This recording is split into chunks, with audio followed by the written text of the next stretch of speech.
ကတော့ revolution နဲ့အိတ်ထုံးလေးကိုထုတ်ပြပေးသွားမှာဖြစ်ပါတယ်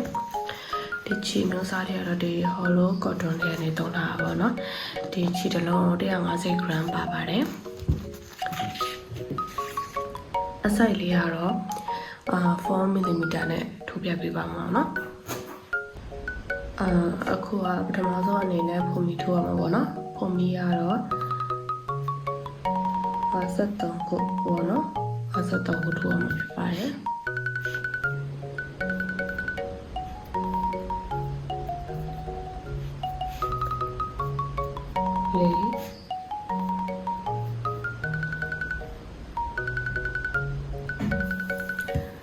အခုဆိုရင်ဖုန်မီ53ခုထိုးပြီးသွားပြီပေါ့နော်ဒါဆိုရင်တိုင်ရှိတက်ပါမယ်တိုင်ရှိတက်မယ်ဆိုရင်ဒီ3ခုကျော်မှာပေါ့နော်ဒီမြန်လာတော့မသိဘူးရှင်ဒီနဲ့3ခုကျော်မှာပေါ့နော်3ခုကျော်ပြီးရင်4ခုမြောက်မှာတိုင်ရှိထိုးပါမယ်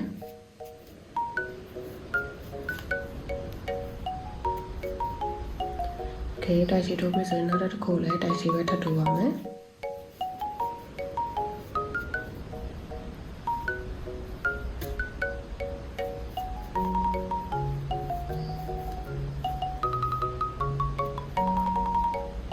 တိုင်ရှိကိုအဆုံးထိထိုးပေးသွားမှာဖြစ်ပါတယ်ခင်ကဲဒီချိတ်ထိုးပေးသွားပြီဆိုရင်နောက်ဆုံးတစ်ပေါက်ကိုတိုင်ရှိထိုးပါမယ်နော်တိုင်ရှိထိုးပြီးသွားလို့ရှိရင်ဒီတစ်ပေါက်မှာပဲပေါ့နော်ဒီတစ်ပေါက်မှာပဲနောက်ထပ်တိုင်ရှိထပ်ထိုးပါမယ်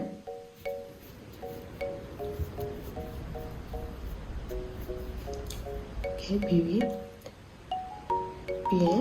ဒီဘက်ကနေပြန်စမယ်မနော်ဒီဘက်ကနေစမယ်နောက်တစ်ပေါက်ထပ်ထိုးမယ်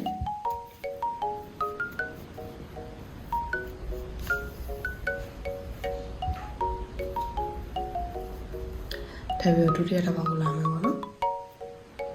ဒုတိယတစ်ပေါက်ဆိုဒီခြေစလေးကိုတိမ်ပြီးတော့ထိုးမှာပေါ့နော်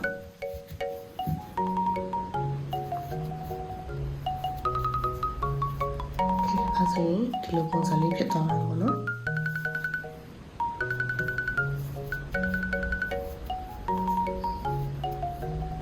ဒါတွေကိုပဲထိုးထားတာ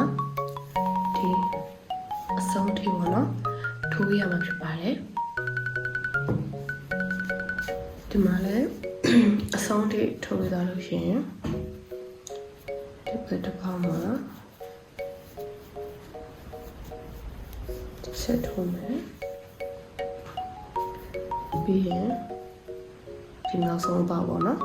နောက်ဆုံးပါတစ်ပေါက်ထပ်ထိုးပါမယ်ရှင့်ဆက်ပြီးနောက်ထပ်တစ်ခုထပ်ထိုးပါမယ်ထိုးပြီးကြလို့ရှိရင်ဒီပထမဆုံးဒီမှာ3ခုဖုန်ကြီး3ခုတက်ထားတာပေါ့နော်ဒီနဲ့တော့3ခုရဲ့ဒီထိပ်ဆုံးတစ်ခုမှာချက်ကော်လေးနဲ့ပြန်ဆက်ပါမယ်ဒီလိုလေးဖြစ်သွားပြီပေါ့နော်ဒါဆိုရင်နောက်ထပ်တစ်တိုင်းကိုထပ်တက်ဖို့အတွက်ဖုန်မီ4ခုထိုးပါမယ်1 2 3 4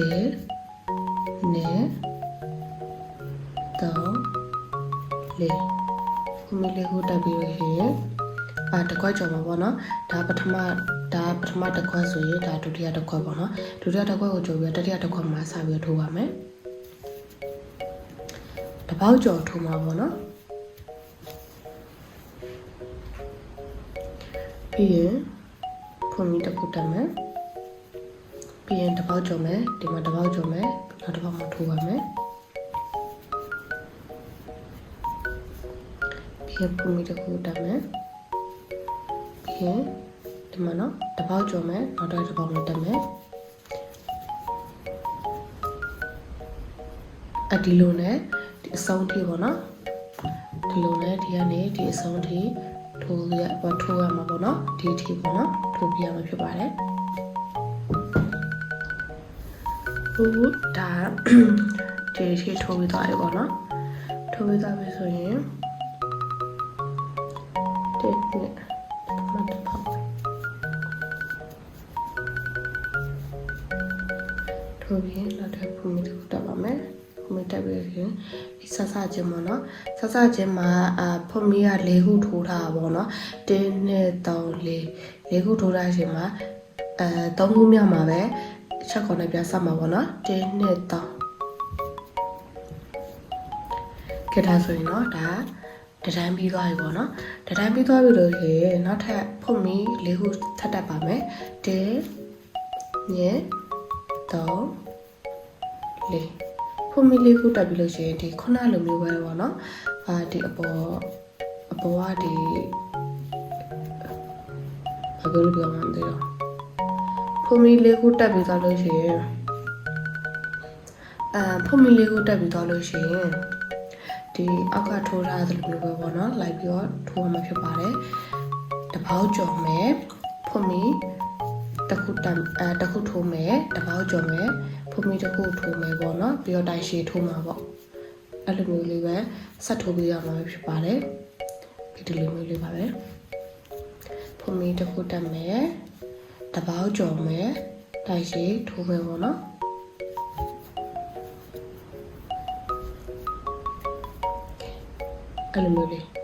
အဲ့လိုမျိုးလေးကိုအဆုံးထိဒီမှာပေါ့နော်အပေါ်မျိုးထိထိုးပြရမှာပေါ့နော်ဒီကနေစပြီးတော့အပေါ်ဆက်ပြီးတော့ထိုးပြသွားမှာဖြစ်ပါတယ်ပေါ့နော်ဘယ်နှတန်းထိုးရမလဲဆိုတော့18တန်းထိုးရမှာပေါ့နော်18တန်းထိုးရပါပဲဒီထက်ရှည်တာလေးလိုချင်တယ်ဆိုတော့ဒီထက်ထိုက်ရှည်တာလေးထိုးလို့ရပါတယ်ရှင်မေမေကတော့18တန်းပဲထိုးရပြမှာဖြစ်ပါတယ်အခုဒါ18တန်းထိုးသွားပြီပေါ့နော်18တန်းထိုးပြီးတော့လို့ရှိရင်ဖွမီတက်ပါမယ်ဖွမီတန်းတက်မယ်ဖွမီတန်းတက်ပြီးလို့ရှိရင်ဒီ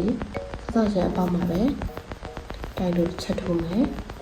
ပြီးနောက်ထပ်တစ်ပတ်မှာတိုင်လို့တစ်ချက်ထိုးမယ်ပြီးနောက်တိုင်လို့ထိုးမယ်အဆုံးထိထိုးသွားပြီးရမှာပေါ့နော်တိုင်လို့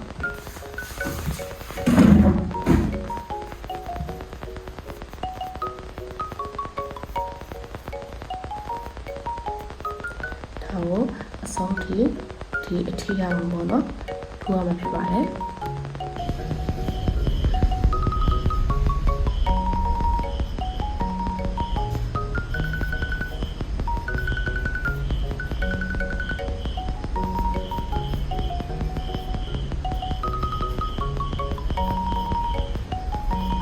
ကဲဒါမှဆုံးလို့ပြီးသားပြီဆိုရင်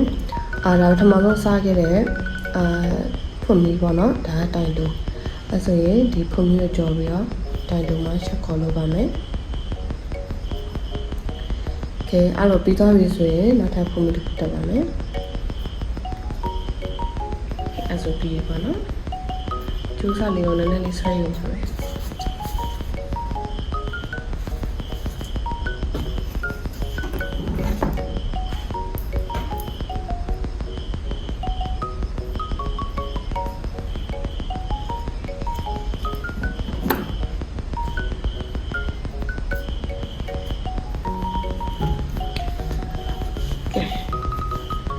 ဆိုရင်အိတ်လေးရတယ်ပေါ့နော်အိတ်လေးရပြီဆိုတော့ဒီအပေါ်ပိုင်းမှာဒီကျိုးတက်မဲ့အပိုင်းကိုဆက်ပြီးတော့ထိုးပြပေးမှာဖြစ်ပါတယ်အခုဒါကျိုးဆက်မဲ့အပိုင်းအလွယ်နည်းပြပြမယ်ပေါ့နော်ကျိုးဆက်မဲ့ကအလွယ်နည်းပြပြမယ်ဆိုရင်ဒီလိုမျိုးလေးခောက်အောင်ပေါ့နော်ဒီလိုမျိုးလေးခောက်မယ်ခောက်ပြီးသွားလို့ရှိရင်ဒီဘက်အစတော့တစ်ချက်ကြည့်ပဲပေါ့နော်အစတော့တစ်ချက်ကြည့်မယ်ဆိုရင်ဒီလိုမျိုးလေးဖြစ်မှာပေါ့အဲ့ဆိုရင်အလွယ်ဆုံးနည်းနဲ့မှတ်မယ်ဆိုရင်ဒီဘက်မှာ1 2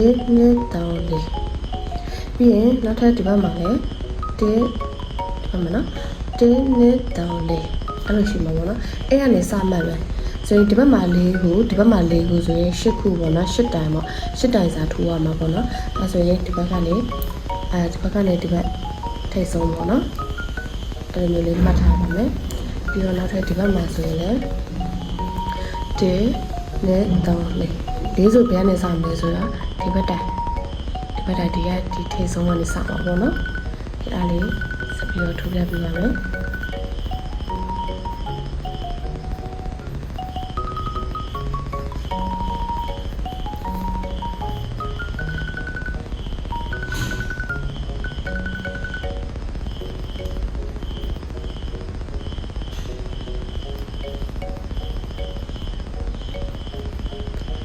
ဒီမှာနေ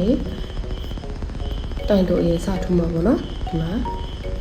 ကျိုးစားလေးကိုသိမ့်မယ်ပေါ့နော်ကျိုးစားလေးကိုသိမ့်ပြီးယူသွားမယ်တဲ့နဲ့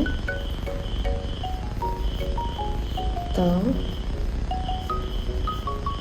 လေးနာချာခုနဲ့ရှယ်ကိုဆယ်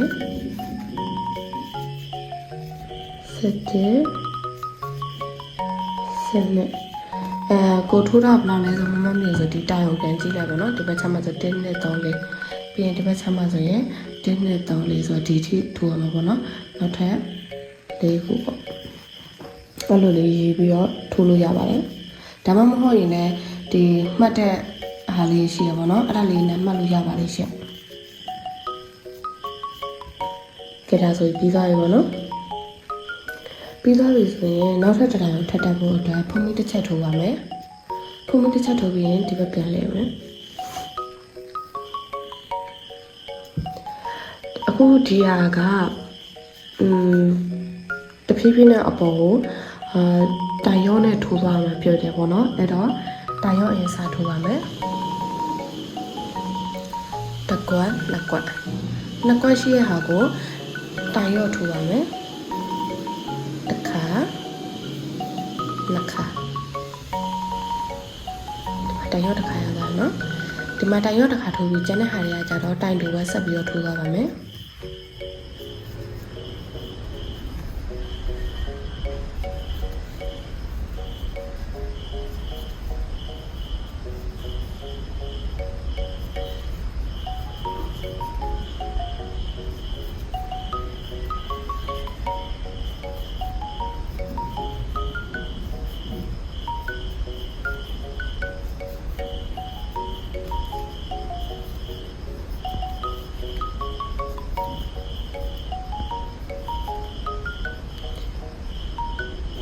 ဒီဘက်မှာနှစ်ခုပဲကျန်တော့ပါနော်နှစ်ခုပဲကျန်နေဆိုရင်ဒါကိုတိုင်ရောက်ထိုးပါမယ်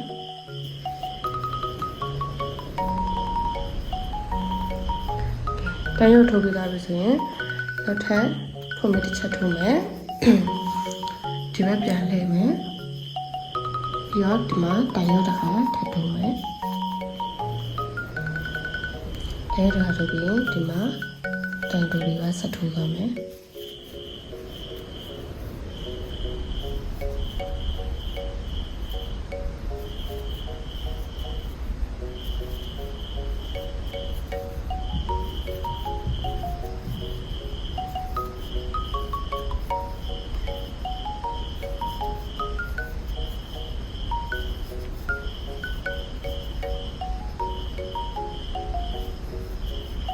ဒီမှာတိုင်ရောထိုးပါမယ်နော်ကျန်တဲ့ဘုံတစ်ခုထပ်ထိုးမယ်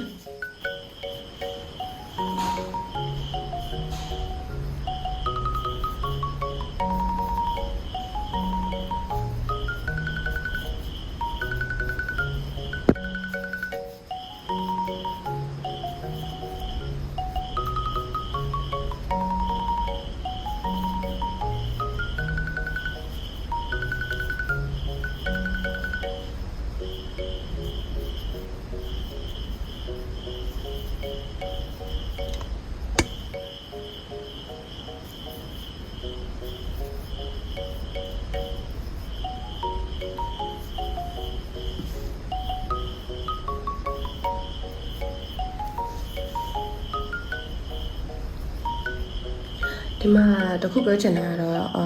ဂျိုးပြားကြီးပေါ့နော်ဂျိုးပြားကြီးထိုးချင်တဲ့လူတွေကဒီလောက်မှတင်စပြီးတော့ထိုးလို့ရရပါတော့ဒါမှမဟုတ်ဘူးဂျိုးအသေးကိုပဲလိုချင်တယ်ဆိုရင်တော့နောက်ထပ်တိုင်ရောတစ်ခါထိုးမယ်ပြီးတော့တိုင်လိုတွေထိုးမယ်ပြီးတော့ဒီမှာတိုင်ရောတစ်ခါထိုးမယ်အဲ့လိုမျိုးထိုးလို့ရရပါတော့ဒီမှာတော့ဂျိုးအပြားကြီးတိတ်မလိုချင်တဲ့အတွက်နောက်ထပ်တိုင်တူတိုင်ရောတဲ့အခုထပ်ထိုးပြီးထပ်ထိုးမှာပေါ့နော်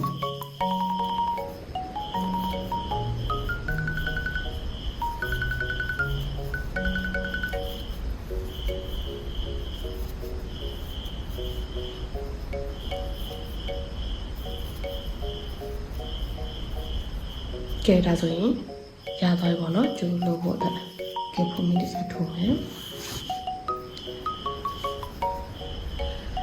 ဒါပြလို့ရှိရင်နောက်ထပ်တိုင်ရောထိုးစရာမလိုတော့ဘဲနဲ့အကုန်လုံးကိုတိုင်တူလေးစီ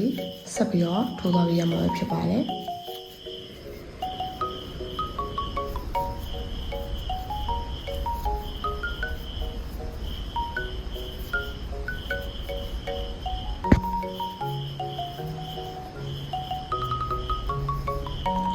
ကဲဒါလေးပဲဒီကျိုးရီဆက်ထိုးရမှာပေါ့နော်ကျိုးရီဆက်ထိုးဖို့ဆိုရင်ကိုလိုချင်တဲ့ပမာဏထိထိုးလို့ရပါတယ်အရွက်ရှိတဲ့လူတွေဆိုရှည်တဲ့အလျောက်ဆက်ထိုးလို့ရတိုးတဲ့လူဆိုတိုးတဲ့အလျောက်ပူတဲ့လူဆိုပူတဲ့လူအလျောက်ပေါ့နော်ထိုးလို့ရပါတယ်အခုကိုလိုချင်တဲ့အရှည်ရသွားပြီဆိုရင်တော့ဒီဘက်ချောင်းကိုကျိုးဆက်မှာပေါ့နော်ကျိုးဆက်ဖို့အတွက်ဒီဘက်မှာ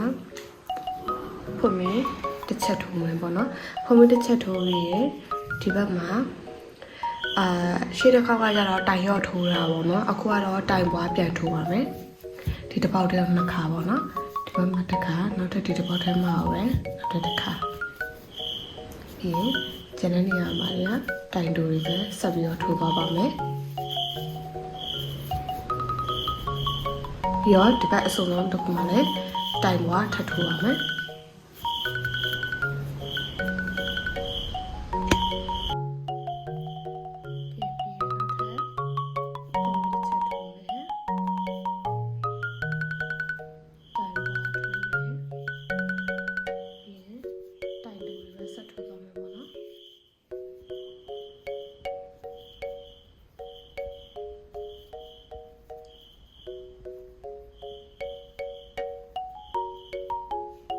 ပြီးတော့ဒီဘက်မှာတိုင်ပွားထိုးပါမယ်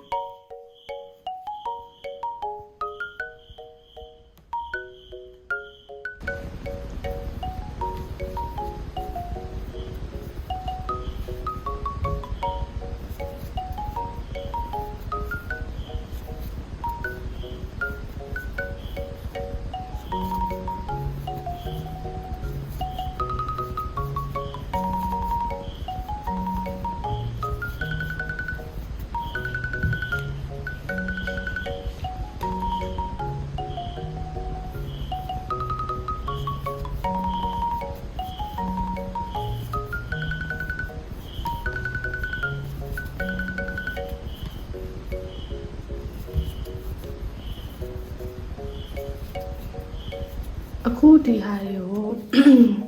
ဘယ်လောက်တိုင်းတာတွေဆက်ထိုးရမလဲဆိုတော့ဒီဘက် channel တစ်ချက်လောက်တိုင်းကြည့်မယ်ပေါ့နော်ဒီအခုဒီကျိုးอ่ะပေါ့နော်ဒီဘက်မှာဆက်ဖို့ကဘယ်လောက်အတိုင်းတာတွေထိုးရမလဲဆိုရင်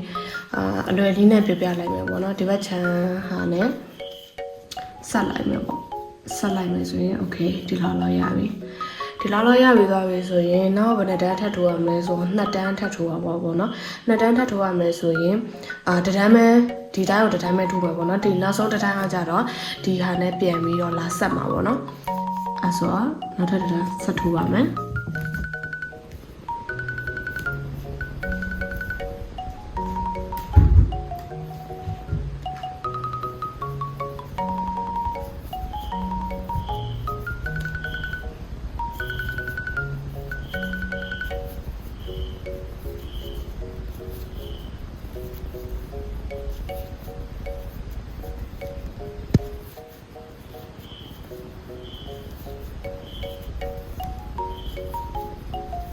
ဒီနေရာမှာကျိုးရှည်ကကျတော့ကိုလိုတလောက်ထိုးလို့ရပါတော့အဲ့ဒါကျိုးရှည်ကဘယ်နှလက်မရှိရမယ်ဘယ်နှတန်းရှိရမယ်ဆိုပြီးတော့မသတ်မှတ်ထားပါဘူးအရင်ရှည်တဲ့အလျောက်အရပူရင်ပူတဲ့အလျောက်ပေါ့နော်ကိုလိုချင်တဲ့အတိုင်းတာနဲ့ရှည်ပြီးတော့ထိုးလို့ရပါတယ်ကဲဒီဘက်ဒါဆိုရင်တော့ဒါပြီးသွားပြီပေါ့နော်ဒါပြီးသွားပြီဆိုရင်ဒီဘက်ကကျိုးစားနဲ့ထပ်ဆက်မယ်အစတော့အခုဒီဟာနဲ့ဆက်ပြီးမလို့လောက်ထားပါတော့ဒါပေမဲ့ဆက်ပြီးရင်ကြတော့ဒီဆက်ရာကြီးကြံနေမှာဆိုတော့ဒါပေမဲ့ချုပ်နေကိုပဲပြပြလိုက်ပါပဲအဲဆိုရင်နောက်ဆုံးတန်းကြံတာပေါ့နော်နောက်ဆုံးတန်းကိုဆက်ပြီးထိုးလိုက်ပါမယ် ပုံမှန်တိုင်းဆိုရင်တော့တခါလေးထိုးလိုက်တာပေါ့နော်ဒါပေမဲ့စိတ်ရည်ကြံနေမလှမှာဆိုလို့ဒီတိုင်းပဲချုပ်တဲ့နီလေးကိုပဲပြလိုက်ပါမယ်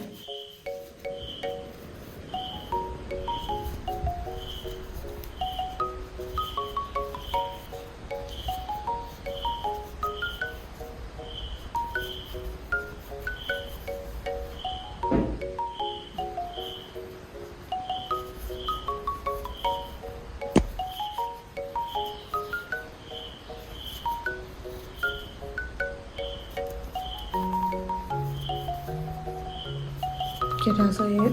ပြီးသွားပြီပေါ့နော်ပြီးသွားပြီဆိုရင်ချီစားလေးဖြတ်ပါမယ်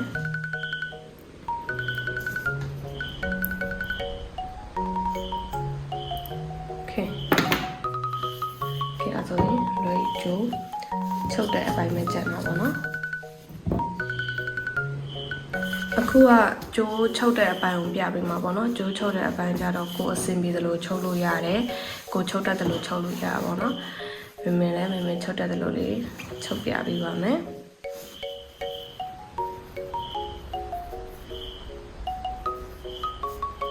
သူကဒီမှာဆိုရင်1 2 3 4 5 6 9 10 11 12 13 14 15ခုရှိရပါတော့ဆိုရင်ဒီဘက်ကနေစရမယ်ဆိုရင်ဒီဘက်ကနေစမှတ်ကြည့်မယ်ဆိုရင်1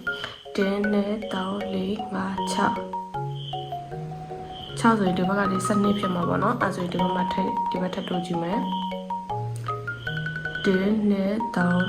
5 6 ခွန်ပြီးရင်ဒီဘက်အလဲတန်းကိုဖယ်လိုက်မယ်နော်ခွန်ပြီးရင်8 9 10 11 12 13 14 15ဆိုဒီဘက်ကပေါ့နော်ဆိုရင်4တန်းပေါ်တာလဲတူတူပါပဲ1 2 3 4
ဒီမှာတခုပြောချင်တာဒီဘက်ချာဒီအောက်ကစူးစားပါတော့စူးစားသိမ်းဖို့လိုနေအဲ့ဒါတွေကခဏနေမှသိမ်းလို့ရပါတယ်ဒါမှမဟုတ်ကြိုပြီးတော့သိမ်းကျင်လည်းရပါတော့နော်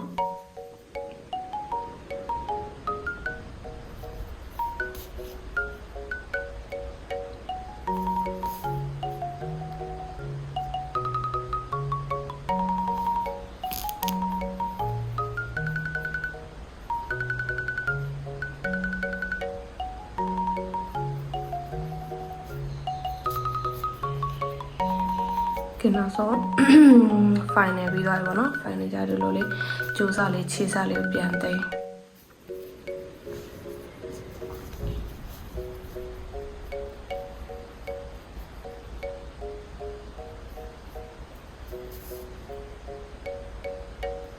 စင်ပြေတယ်လို့လေးပြန်သိမ်းလိုက်လို့ရပါတယ်ကြိုးစားလေးအောင်မင်းများကြတော့ဒီဘက်ချာကြိုးစားလေးနဲ့ပြန်ပြီးတော့တွဲရှိမှာပေါ့နော်အားကြောင့်ဒီဘက်အထိတစ်ခါတည်းဆွဲယူလိုက်ပါတယ်โอเคအဲ့ဆိုရင်ရပြီ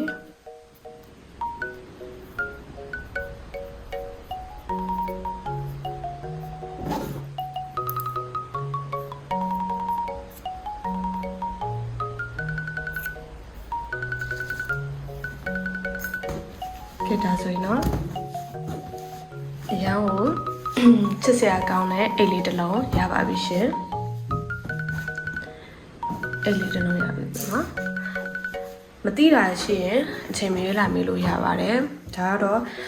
တယောက်နဲ့တယောက်ထိုးနေရတော့ဒီဇိုင်းကတော့မတူဘူးပေါ့နော်မမေကတော့မမေထိုးနေကြဒီဇိုင်းအတိုင်းပဲထိုးပြပေးရပဲဖြစ်ပါတယ်မသိတာရှိရင်အချိန်မရွေးလာမေးလို့ရပါတယ်ရှင့်